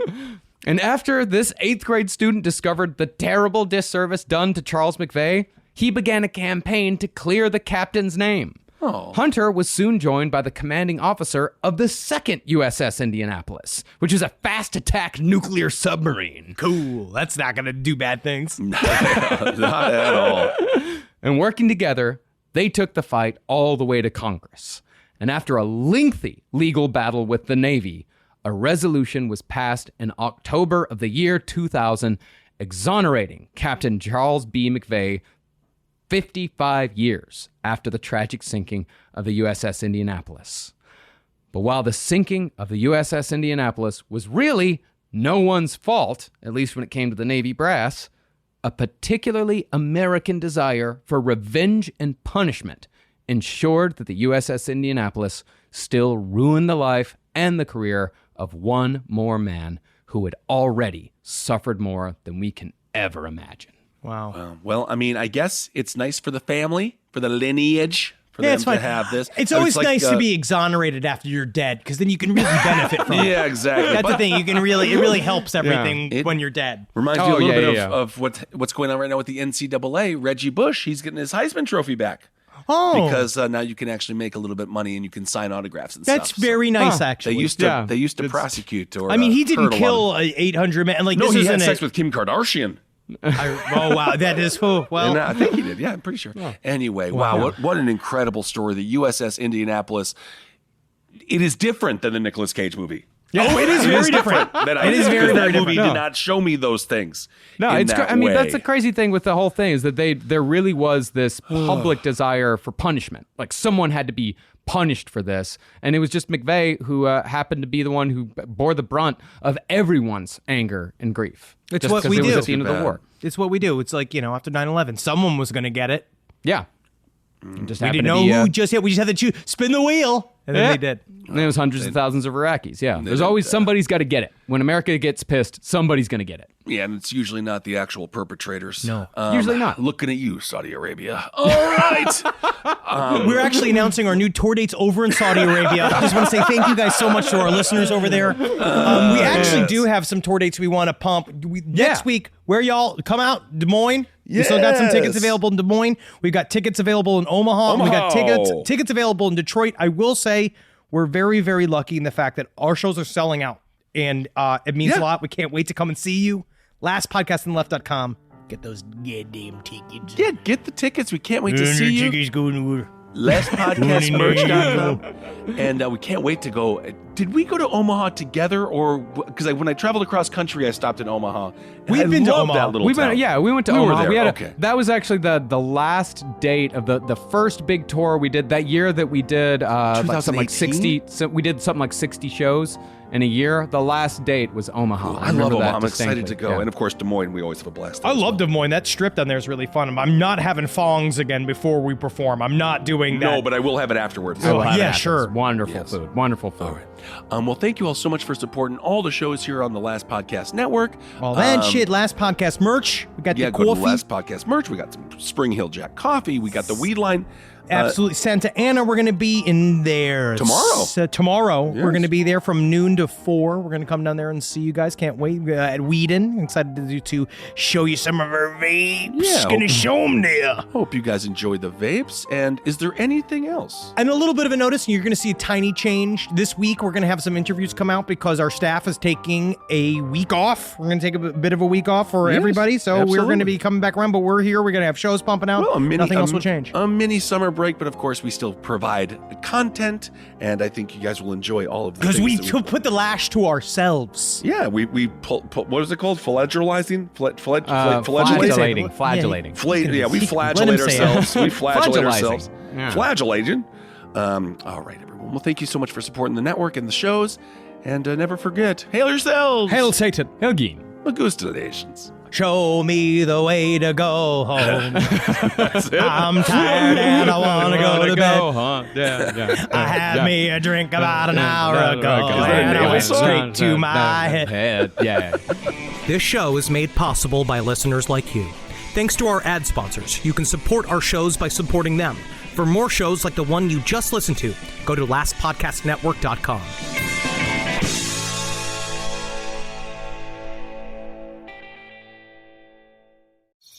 Traditional home security only alerts you after a break-in, and that's too late. Simply Safe is changing that. Stop. This is Simply Safe. Police are on the way.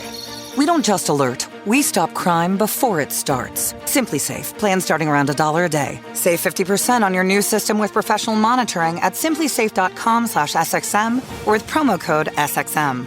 Outdoor deterrence requires a Simply Safe Active Guard outdoor protection plan starting at $49.99 a month. Visit simplysafe.com/licenses for alarm license information. Tennessee 2012. Hi, listeners. Marcus, Ed, and Henry here with a little bit of an announcement. You loving all the episodes of Last Podcasts on the Left lately? Well, listen, now you can get even more from us. Squeeze it out of us. If you want to hear new episodes ad-free and unlock access to Last Podcast on the Left 7 days early, subscribe to SiriusXM Podcast Plus on Apple Podcasts or visit SiriusXM.com/Podcast Plus to start your free trial today. Do it.